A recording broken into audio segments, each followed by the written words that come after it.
요즘 참 국가 체계가 보이지 않기는 개판입니다. 사법기관의 한계를 뚫고 종북단체들, 친북단체들이 설치고요. 그 다음에 지자체 등의 이런 단체들에게 허술하게 대응을 하고 있습니다. 영화감독이 국가보안법으로 실형을 선고받았습니다. 집행유예죠. 그 다음에 이 코리아 연대라고 이적 혐의로 기소되어 있는 단체의 조직원들이 공익을 내세워가지고 서울시로부터 돈을 타냈습니다.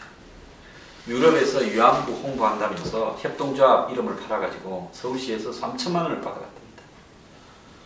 이 코리아 연대는 실질적으로 이 과거에 조선노동당 중부지역당 사건에 복역한 인물들이 관련되어 있고요.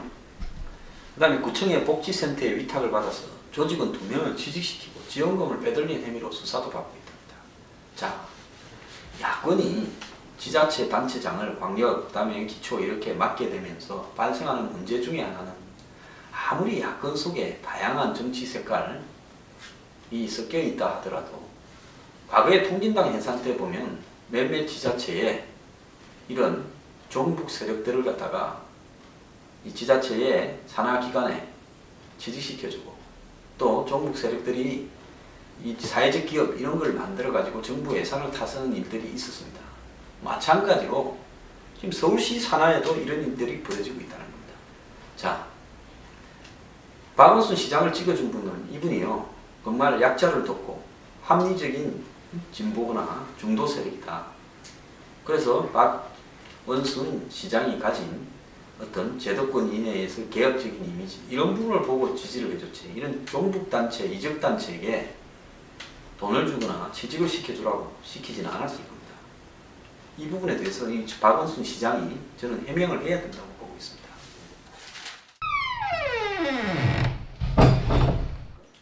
이 상사부일체, 그러니까 이 두사부일체의 3편이죠. 상사부일체라는 영화를 갖다가 감독했고 또 남자 이야기 최민희 수가 나왔죠. 그걸 감독했던 신성보라고 하는 유명 영화 감독이 이분은 과거에 각본 등으로 하얀전쟁의 대종상도 받은 분입니다. 북한에 대한 찬양, 이적 표현물 등으로 국가보안법 위반으로 작년에 이 불구속 기소되어서 징역 2년을 받았는데요. 최종적으로 이분이 1심에서 징역 10월에 집행유예 2년 유죄를 선고받았습니다. 자, 본인이 한국 사회에서 한마디로 영화 감독까지 대비해서 사회에 알려진 영화 2편을 찍었습니다. 이렇다면 그 정말로 사회적으로 영향력이 매우 큰 영화계에서 그래도 한가닥 하는 위치에 있던 분인데 이런 분들이 김정일 사망 직후 이 민족 통일을 바라는 사람이라는 카페 회원으로 가입해가지고 추모에 댓글을 올리고 또 이적 표현물들을 여러 가지로 소지하고 그리고 국가보안법으로 이제 이 구형을 받고 이러니까 한마디로 본인에게 주어졌던 국가보안법 적용이 위헌이다라고 헌법재판소에 위헌 제청을 하려다가 기각이 됐습니다. 자,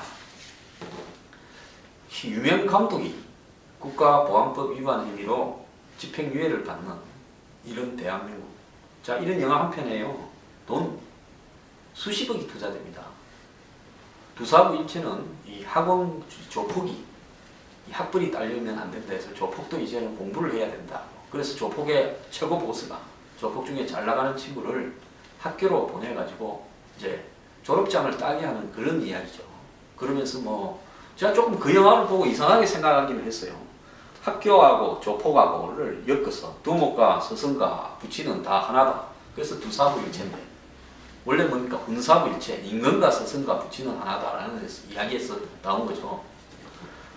그리고 이게 보면 학교의 사학비리 그리고 또 나아가서 학교 내부의 비리에 대한 투쟁처럼 이렇게 이 영화가 전개되더라고요. 두사부일체 스토리가 쭉.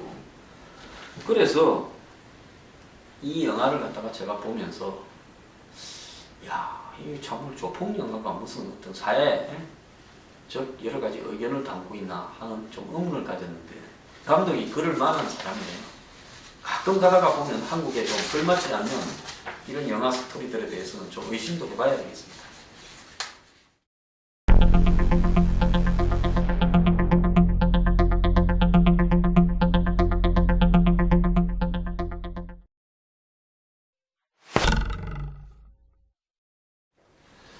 인터넷 도박에 호구 잡힌 한국 해가지고 매년 26조 한국 국방비의 절반이 인터넷 도박으로 나가버린답니다. 근데 그게 보면 한국의 도박에 중독된 사람이 한 10,000명 되고 매일 그 도박 인터넷 사이트에 접속을 하고 하루에만 3억에서 9억 정도를 그 사이트 운영자가 번다는 겁니다.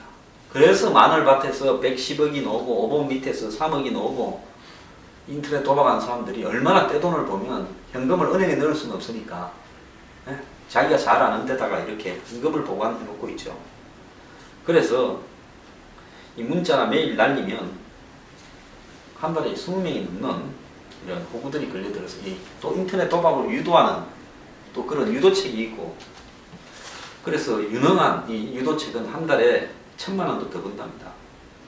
그리고 이 이제 서버나 이런 부분을 제3국에 두고 사무실은 이제 중국에 두고 한국에서 인터넷 도박자들의 인터넷을 끌어들이는 거죠. 그래서 이 도박으로 인한 사회 경제적 비용이 1년에 78조고 불법이 합법보다 더 판이 큰 이런 인터넷 도박을 계속 정부가 허용해야 될 것인가? 그러니까 정부 허용하는 문제가 아니라 이를 지켜봐야 될 것인가? 이런 문제에 대해서 정말 이제는 불법 도박가의 대규모 단속에 들어가야 될 것 같습니다. 근데 이 원조가요, 한국 인터넷 도박이나 이런 비슷한 어쨌든 이 도박이 일반 국민들 전체 서민들한테까지 다 번지게 된 계기는 저는 바다 이야기라고 봅니다. 당시에 바다 이야기 때 노무현 정부 때죠. 권력의 실세들이 상품권을 파는 회사, 또 바다 이야기라는 게임을 만드는 회사, 이걸 허가해주는 정부의 공공기관, 그리고 또 일부 정치인들이 직접 바다 이야기 오락장을 운영했다. 이런 이야기들이 난무했는데 지금까지 단 한 번도 바다 이야기에 대한 진실이 규명되지 않았습니다. 저도 언젠가는 바다 이야기 특집을 한번 해봐야 될 거라고 생각하고 있는데요.